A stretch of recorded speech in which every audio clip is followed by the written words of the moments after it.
근데 이게 왜 암 치료에 쓰이게 됐느냐? 미슬토에는요, T 또는 NK 면역세포를 활성화시키고 암세포의 자멸사를 유도한다고 합니다. 항암 부작용을 줄여주는 효과도 있는 것으로 알려져는 있어요. 그러면 내 몸의 어떤 면역 상태를 최대로 끌어올려서 암에 대해서 대항을 할 수 있도록 하는 그런 원리라고 할 수가 있죠. 근데 이게 연구 연도를 보면은 거의 다 한 20년 전 연구들인 것 같거든요. 이게 가장 최근 연구들인 거죠? 사기 암 환자나 또는 수술 받고 나서 재발 방지 목적으로 이런 연구들을 제가 쭉 봤을 때는 지금 제가 보여드린 게 가장 최신 연구라고 할 수가 있어요. 최근에는 연구를 많이 하지 않는 것 같습니다. 그 미슬토를 맞는다는 사람들 얘기를 들어보면은 항암제의 좀 약간 부작용을 좀 줄여준다고 말씀을 하시는 분들이 많더라고요. 실제로 미슬토가 항암제 부작용을 많이 줄여주나요? 그 측면에서도 많은 자료들을 찾아보았는데요. 특히 많은 환자분들 중에서도 유방암 환자들이 어떤 부작용에 대해서 굉장히 신경을 많이 쓰고요. 또 고생을 하시는 분들도 사실 많아요. 그래서 이 연구도 유방암 환자를 대상으로 한 연구가 되겠습니다. 이 연구는 수술을 받은 후에 재발 방지를 위해서 보조 항암 치료를 하는데 CMF라고 하는 항암제를 쓰는 환자들을 대상으로 했어요. 요즘은 이제 잘 안 쓰는 약인데요. 한 20년 전에는 많이 썼던 항암제입니다. 그 항암제를 하면서 전반적으로 어떤 이제 삶의 질이 많이 떨어질 수가 있는데 그 항암 치료를 하면서 미슬토를 같이 투약을 한 군과 그냥 항암 치료만 한 군을 비교를 했습니다. 이 환자들을 352명을 모집을 해서 무작위 배정을 했고 더블 블라인드 디자인으로 이 연구를 시행을 했어요. 더블 블라인드가 뭐예요? 더블 블라인드란 얘기는요, 우리말로 하면 이중 맹검인데 두 파트에서 모른다라는 거죠. 환자도 몰라요. 진짜 약인지 위약인지 모른다. 근데 환자만 모르는 게 아니고 의사도 몰라요. 왜냐하면 의사들도 사실은 좀 편견이 가해질 수가 있거든요. 이거는 원래 임상시험용으로 만들어진 약이야, 이거는 위약이야라는 거를 의사가 안다고 하면 임상시험으로 만들어진 약을 투약하는 환자들한테 조금 더 효과가 좀 있는 것 같다라는 약간의 편견을 가질 수가 있는 거거든요. 그래서 이런 거를 딱 사전에 방지하기 위해서 하는 임상시험의 디자인이 더블 블라인드입니다. 가장 정확하다고 할 수 있죠. 최근에 나온 흑백요리사 의사 눈 가리고 이제 맛만 보는 그럴 수 있죠. 그것도 물론 자기 편견을 없애고 맛으로만 평가를 하겠다라는 거잖아요. 근데 이것도 마찬가지입니다. 모든 의사들과 환자의 편견을 없애고 그냥 그 효과로만 정확히 객관적으로 판단하겠다라는 거죠. 좋은 것 같은데 항상 이 더블 테스트를 안 하는 이유는 안 하는 이유는 왜 그러냐면요, 똑같은 약을 만들어야 돼요. 돈이 많이 들겠죠. 그리고 똑같은 모양의 약을 만드는 것 자체가 불가능한 경우도 있을 수 있다. 그렇기 때문에 더블 블라인드는 정말로 아주 중요한 연구를 시행해야 되는 경우에 좀 더 많은 비용과 노력을 들여서 하는 디자인이라고 할 수가 있겠습니다. 알겠습니다. 결과 말씀해 주시네요. 네, 이 연구 결과에서요, 팩트 G라고 하는 항목을 봤는데요. 이거는 이제 삶의 질을 평가하는 문항지가 되겠습니다. 그리고 피지컬 웰빙이라고 해서 얼마나 이 신체 컨디션이 괜찮은가라는 거를 또 평가하는 방법이 있고요. 이모셔널 웰빙이라고 해서 환자들의 정서적인 어떤 안정성, 기분이 얼마나 안정적으로 괜찮은가라는 걸 또 평가하는 질문이 있고요. 그 다음에 펑셔널 웰빙이라고 해서 환자들의 어떤 이 신체 기능, 이런 것들이 괜찮은가라는 거를 평가하는 방법이 있습니다. 그래서 요 네 가지 항목으로 평가를 했는데 결과는 어떻게 나왔느냐면요, 미슬토 투약을 한 환자분들이 위약을 투약한 환자들에 비해서 그래프가 이렇게 위에 있습니다. 점수가 높다는 얘기예요. 이 네 가지 그래프를 보시면 다 일관되게 그렇게 나와 있어요. 이게 무슨 말이냐면 이 미슬토를 투약을 했더니 신체적인 기능도 좀 더 좋다라고 평가를 하고 있고 정서적인 면도 안정이 돼 있다라는 것이고 전반적인 삶의 질도 더 좋게 평가가 된다는 얘기예요. 그래서 저도 사실은 이 결과를 보고 좀 놀랐습니다. 이게 정말로 결과가 있기는 하구나라는 생각을 했고요. 이 결과는 아까 말씀드렸지만 이중맹검법이기 때문에 뭐 편견은 별로 들어가 있지는 않았을 것 같습니다. 그래서 이 결과는 좀 그래도 신뢰할 만한 결과가 아닌가 생각을 합니다. 근데 그 정도면은 실제 환자분들도 해볼만 하다 이런 생각 그렇게 생각을 하시는 분도 분명히 있을 것 같기는 해요. 괜찮아 보이는데요.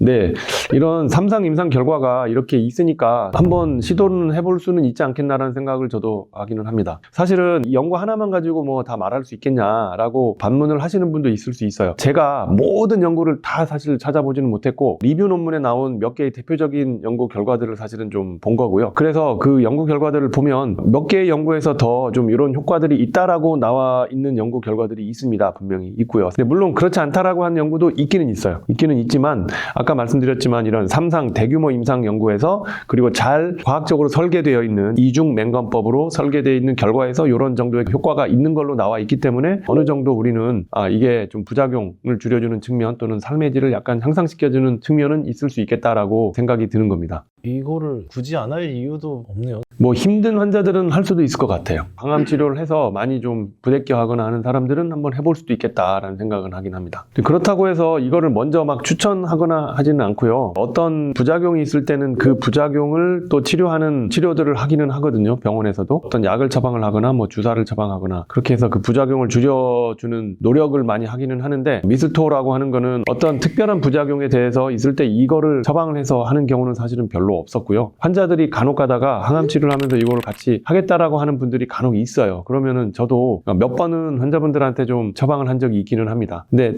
솔직히 그 효과가 어땠는지는 저도 정확하게는 좀 말씀드리기는 쉽지는 않은 것 같아요. 왜냐하면 다른 것들하고 이렇게 같이 혼재돼서 나타나거든요. 아, 교수님도 해보셨구나. 예, 저도 많이는 처방을 하진 않고요. 병원에도 그 약이 있기는 있습니다. 그래서 아주 원하시는 분들은 저도 가끔 처방을 한 적이 있기는 있습니다. 제가 만약에 교수님이라면 해볼만 할 것 같기도 해요. 맞습니다. 오래된 연구 결과이기 때문에 지금 이런 것들을 가지고 무조건 미슬토 투약하는 게 부작용도 줄여주고 뭐 어떤 효과가 있으니까 좋습니다라고 이렇게 자신 있게 말씀드리기는 사실은 조금 이 결과들이 좀 너무 오래돼서 그렇습니다만, 만약에 이제 이런 결과들을 바탕으로 해서 어떤 새로운 연구 디자인을 해서 새로운 제안서를 올려서 진짜 임상 연구를 해보고 결과가 비슷하게 나온다든지 아니면 더 뭐 괜찮은 결과가 나오면 그때는 조금 더 적극적으로 환자들한테 뭐 이런 결과가 있으니 증상이 힘들고 할 때는 미슬토라는 약이 있으니까 한번 해봅시다라고 얘기를 할 수 있을 것 같아요. 그런데 지금은 어떤 증상별로 이렇게 나눠져 있는 것도 아니고 하기 때문에 조금은 의사들이 처방하기에는 좀 꺼려지는 면이 있지 않나라는 생각을 해봅니다. 미슬토 부작용도 있나요? 미슬토 부작용도 크게는 걱정하지는 않을 수준이라고 생각을 하고요. 주로는 주사를 맞는 거기 때문에 주사 부분에 발적이 생기는 걸로 돼 있고요. 좀 가렵거나 약간 뻘겋게 달아오르거나 이런 부작용이 제일 흔하고요. 또는 맞았을 때 이제 전신으로 성분이 퍼져서 어떤 전신 반응이 생길 수가 있는데 감기 같은 증상이 생길 수가 있어요. 그러니까 미열이 나면서 좀 몸이 아파오는 그런 증상인데, 이게 면역이 이렇게 막 활성화되면서 생기는 증상이라고 말씀드릴 수가 있는데요. 과민 반응처럼 굉장히 심각한 부작용, 이런 거는 아주 드문 걸로 되어 있습니다. 그래서 일반적으로는 미슬토도 크게 환자들이 뭐 느끼는 부작용은 심하지는 않다, 이렇게 말씀드릴 수 있겠습니다. 혹시 항암제랑 이 미슬토랑 같이 썼을 때의 임상 연구 결과도 있어요? 네, 저도 그 부분이 굉장히 궁금해서요. 미슬토가 부작용이 심하지 않으니까 기존 표준 항암제하고 병합하든지, 또는 우리가 쓰고 있는 면역 항암제 있잖아요. 뭐 키트루다, 옵티보 이런 대표적인 약들하고 병합했을 때 과연 효과가 더 좋아질 것인가, 이런 궁금증이 있었습니다. 그래서 제가 또 굉장히 열심히 서칭을 해봤는데 연구 결과 있기는 있어요. 있지만 그렇게 많지는 않았습니다. 그래서 오늘 어쨌든 그 결과는 좀 소개를 해드리도록 하겠습니다. 크게 제가 한 4가지 연구 결과를 말씀을 드릴 건데요.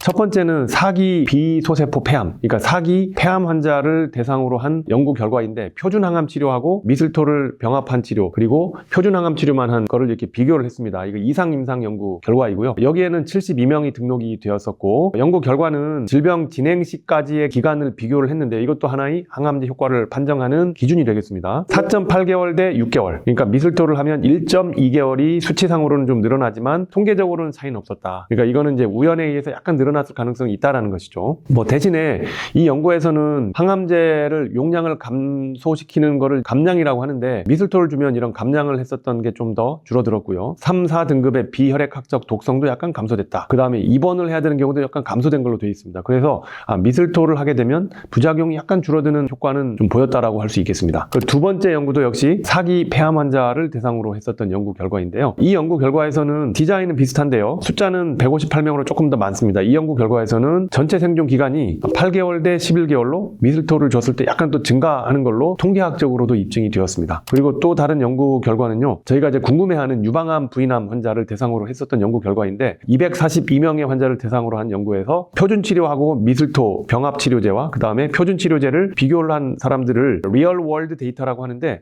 이미 치료를 받은 사람들의 데이터를 다 모아서 분석해서 연구를 했는데, 이것도 마찬가지로 후향적 연구의 카테고리에 속합니다. 이 연구 결과에서는 부작용의 차이가 별로 없었다라는 것입니다. 것입니다.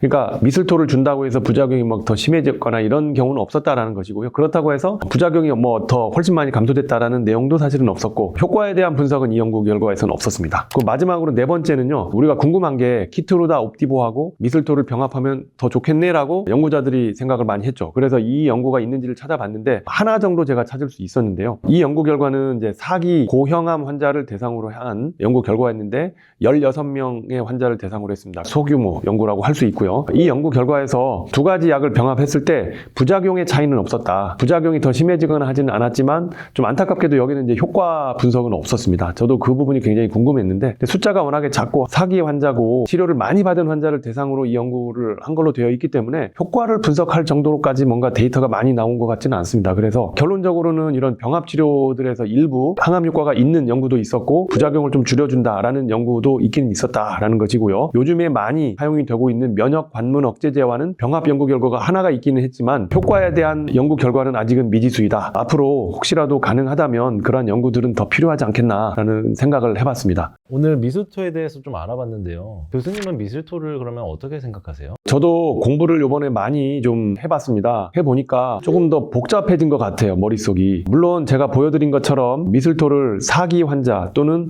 수술받고 나서 재발 방지 목적으로 보조 목적으로 사용하는 환자들한테 효과가 있다는 연구 결과가 분명히 있고요. 그리고 효과가 없다는 연구 결과도 있어요. 많은 연구 결과들이, 소규모 연구 결과들이 있는데 효과가 있는 것들이 분명히 있었지만 좀 과학적인 설계가 되어 있지 않다라는 말씀을 먼저 드리고요. 그리고 연구에 참여한 환자들의 숫자가 그렇게 많지는 않았습니다. 그렇기 때문에 임상 연구들에서 이 미슬토가 효과가 전혀 없었다라고 사실은 결론을 내기도 어려운 상황이고, 그렇다고 효과가 있으니까 꼭 투약을 하십시오라고 말을 하기도 어려운 상황이라고 생각을 해요. 즉 무슨 말이냐 하면 미슬토를 꼭 하고 싶다라고 하면 하셔도 된다라고 저는 생각을 하고요. 그렇다고 해서 빚을 내면서까지 맞으십시오라고 하는 거는 좀 아닌 것 같습니다. 만약에 꼭 원하신다면 해볼 수도 있지 않겠나라는 정도로 말씀을 드릴 수 있을 것 같아요. 자, 오늘 영상을 통해서 평상시에 우리 암 환자분들이 많이 궁금해 하셨던 미슬토에 대해서 깊이 있게 다뤄보았는데요. 오늘 영상이 여러분들이 궁금하는 것을 해결할 수 있는 계기가 되었기를 바라고요. 더 궁금한 것 있으면 댓글을 달아주시면 또 답변을 해드리도록 하겠습니다. 자, 오늘 영상 시청해 주셔서 감사합니다.